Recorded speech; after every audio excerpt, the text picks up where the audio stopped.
dia, boa tarde, boa noite. Toda hora é hora de ouvir a palavra do Senhor. E hoje nós vamos ouvir o último capítulo de Atos dos Apóstolos, que é o capítulo 28, e vamos iniciar o livro de Romanos, lendo Romanos 1 e 2. Vamos lá. Uma vez em terra, descobrimos que a ilha se chamava Malta. Os habitantes da ilha mostraram extraordinária bondade para conosco. Fizeram uma fogueira e receberam bem a todos nós, pois estava chovendo e fazia frio. Paulo juntou um monte de gravetos. Quando os colocava no fogo, uma víbora, fugindo do calor, prendeu-se à sua mão. Quando os habitantes da ilha viram a cobra agarrada na mão de Paulo, disseram uns aos outros: certamente este homem é assassino, pois tendo escapado do mar, a justiça não lhe permite viver. Mas Paulo, sacudindo a cobra no fogo, não sofreu mal algum. Eles, porém, esperavam que ele começasse a inchar ou que caísse morto de repente. Mas tendo esperado muito tempo e vendo que nada de estranho lhe sucedia, mudaram de ideia e passaram a dizer que ele era um deus. Próximo dali havia uma propriedade pertencente a Públio, o homem principal da ilha. Ele nos convidou a ficar em sua casa e por 3 dias bondosamente nos recebeu e nos hospedou. Seu pai estava doente acamado, sofrendo de uma febre e disenteria. Paulo entrou para vê-lo e depois de orar impôs-lhe as mãos e o curou. Tendo acontecido isso, os outros doentes da ilha vieram e foram curados. Eles nos prestaram muitas honras e, quando estávamos para embarcar, forneceram-nos suprimentos de que necessitávamos.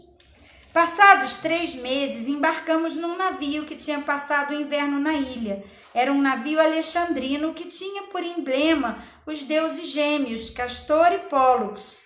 Aportando em Siracusa, ficamos ali 3 dias. Dali partimos e chegamos a Régio no dia seguinte. Soprando o vento sul, prosseguimos, chegando a Puteoli no 2º dia. Ali encontramos alguns irmãos que nos convidaram a passar a semana com eles e depois fomos para Roma.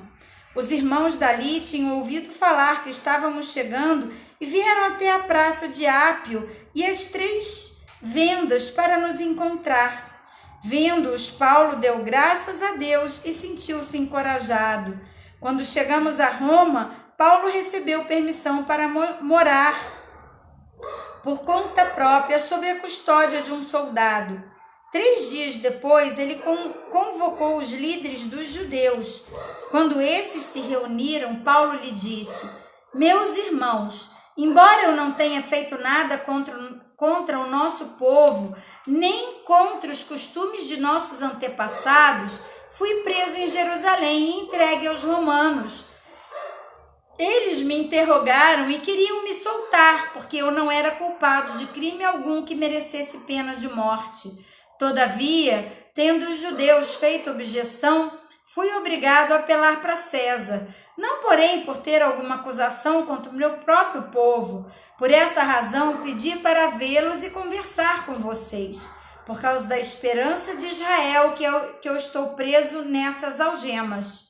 Eles responderam: não recebemos nenhuma carta da Judéia a seu respeito, e nenhum dos irmãos que vieram de lá relatou ou disse qualquer coisa mal contra ti. Todavia, queremos ouvir de tua parte o que pensa, pois sabemos que por todo lugar há gente falando contra esta seita. Assim, combinaram encontrar-se com Paulo em dia determinado, indo em grupo ainda mais numeroso ao lugar onde ele estava. Desde a manhã até a tarde, ele lhes deu explicações e testemunhou do reino de Deus, procurando convencê-los a respeito de Jesus, com base na lei de Moisés e nos profetas. Alguns foram convencidos pelo que ele dizia, mas outros não creram. Discordaram entre si mesmos e começaram a ir embora, depois de Paulo ter feito esta declaração final: bem que o Espírito Santo falou aos seus antepassados por meio do profeta Isaías: Vá a este povo e diga: ainda que estejam sempre ouvindo, vocês nunca entenderão. Ainda que estejam sempre vendo, jamais perceberão, pois o coração desse povo se tornou insensível de má vontade. Ouviram com seus ouvidos e fecharam seus olhos. Se assim não fosse, poderiam ver com os olhos, ouvir com os ouvidos e entender com o coração, e converter-se, e eu os curaria. Portanto, quero que saibam que esta salvação de Deus é enviada aos gentios. Eles a ouvirão. Depois que ele disse isso, os judeus se retiraram, discutindo intensamente entre si. Por 2 anos inteiros, Paulo permaneceu na casa que havia alugado e recebia a todos os que iam vê-lo.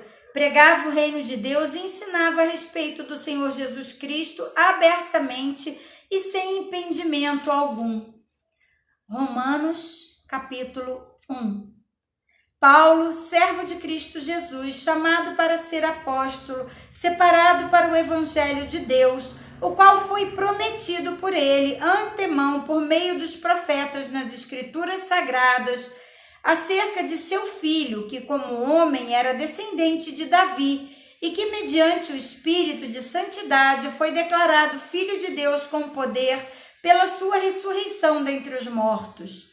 Jesus Cristo, nosso Senhor, por meio dele e por causa do seu nome, recebemos a graça e apostolado para chamar dentre todas as nações um povo para obediência que vem pela fé. E vocês também estão entre os chamados para pertencerem a Jesus Cristo. A todos os que em Roma são chamados deuses e chamados para serem santos. A vocês, graça e paz da parte de Deus, nosso Pai, e do nosso Senhor Jesus Cristo. Antes de tudo, sou grato a meu Deus, mediante Jesus Cristo, por todos vocês, porque em todo o mundo está sendo anunciada a fé que em vocês têm. Deus, a quem sirvo de todo o coração, pregando o evangelho de seu Filho, é minha testemunha de como sempre me lembro de vocês em minhas orações e peço que agora, finalmente, pela vontade de Deus, seja-me aberto o caminho para que eu possa visitá-los. Anseio vê-los a fim de compartilhar com vocês algum dom espiritual para fortalecê-los, isto é, para que eu e vocês sejamos mutuamente encorajados pela fé. Quero que vocês saibam, irmãos, que muitas vezes planejei visitá-los, mas fui impedido até agora. Meu propósito é colher algum fruto entre vocês, assim como tenho colhido entre os demais gentios. Sou devedor tanto a gregos como a bárbaros, tanto a sábios como ignorantes. Por isso estou disposto a pregar o evangelho também a vocês que estão em Roma. Não me envergonho do evangelho, pois é poder de Deus para a salvação de todo aquele que crê, primeiro o judeu, depois o grego.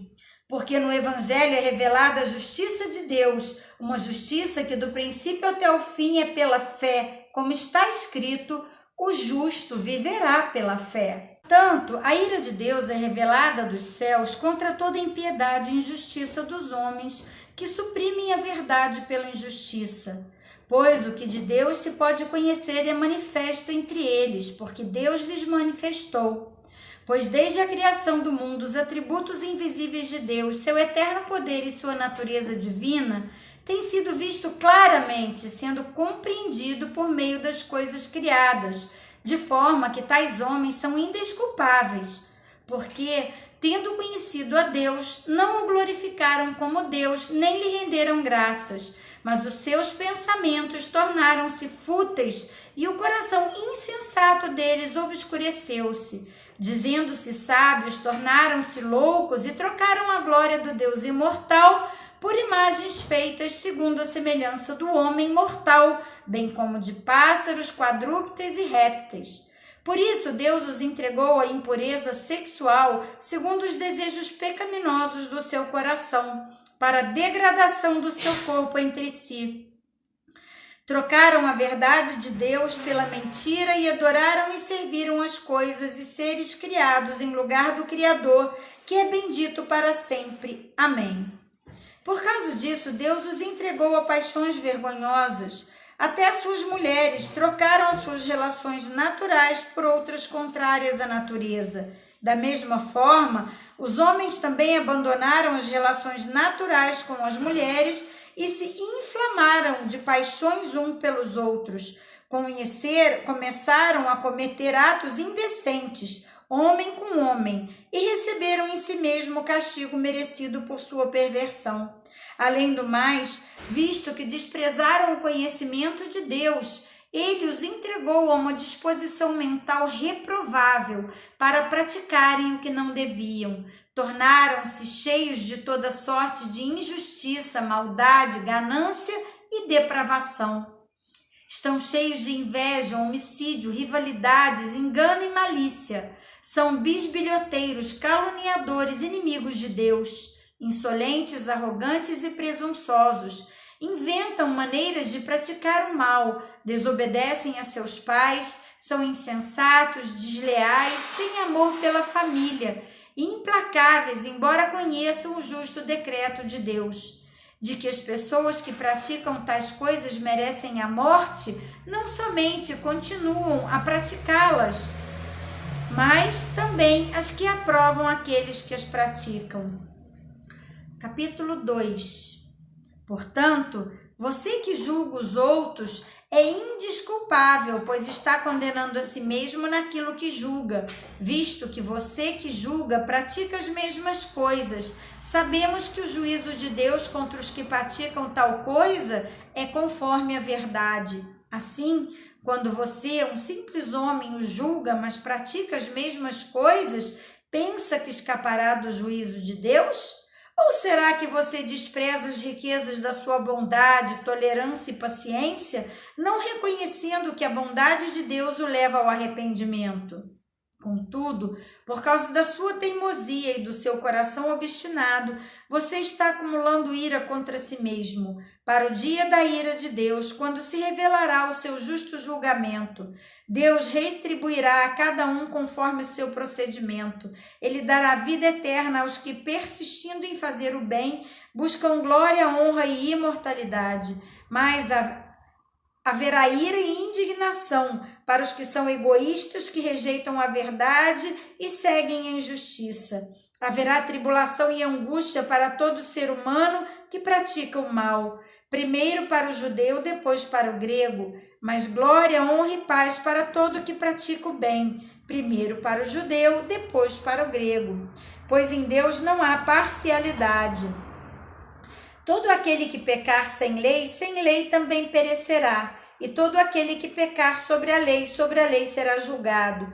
Porque não são os que ouvem a lei que são justos aos olhos de Deus, mas os que obedecem à lei. Estes serão declarados justos. De fato, quando os gentios que não têm lei praticam naturalmente o que ela ordena, tornam-se lei para si mesmos, embora não possuam a lei, pois mostram que as exigências da lei estão gravadas em seu coração. Disso dão testemunho também a sua consciência e os pensamentos deles, ora acusando-os, ora defendendo-os. Isto tudo se verá no dia em que Deus julgar os segredos dos homens mediante Jesus Cristo, conforme eu declaro o meu evangelho. Ora, você leva o nome de judeu, apoia-se na lei e orgulha-se de Deus? Você conhece a vontade de Deus e aprova o que é superior porque é instruído pela lei?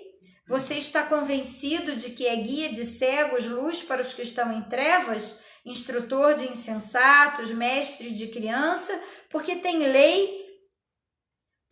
na lei a expressão do conhecimento e da verdade? Então, você ensina os outros e não ensina a si mesmo? Você que prega contra o furto, furta? Você que diz que não se deve adulterar, adultera? Você que detesta ídolos, rouba-lhes os templos? Você que se orgulha da lei, desonra a Deus desobedecendo a lei? Pois como está escrito, o nome de Deus é blasfemado entre os gentios por causa de vocês. A circuncisão tem valor se você obedece à lei, mas se você desobedece à lei, a sua circuncisão já se tornou incircuncisão. Se aqueles que não são circuncidados obedecem Se aqueles que não são circuncidados obedecem aos preceitos da lei, não serão eles considerados circuncidados? Aquele que não é circuncidado fisicamente, mas obedece à lei, condenará você, que tendo a lei escrita e a circuncisão é transgressor da lei. Não é judeu quem é o apenas exteriormente, nem é circuncisão aquele que é meramente exterior e física. Não. Judeu é quem o é interiormente, e circuncisão é operada no coração pelo Espírito e não pela lei escrita. Para estes o louvor não provém de homens, mas de Deus. E assim terminamos mais um momento na presença do Senhor. Você já se inscreveu no canal? Obrigada! Ainda não se inscreveu? Se inscreva no canal. Deixe o seu like em cada vídeo que assistir e compartilhe para que juntos possamos fortalecer a fé de muitos irmãos com a palavra viva do Senhor, que é o alimento do nosso espírito. Um grande abraço e até amanhã!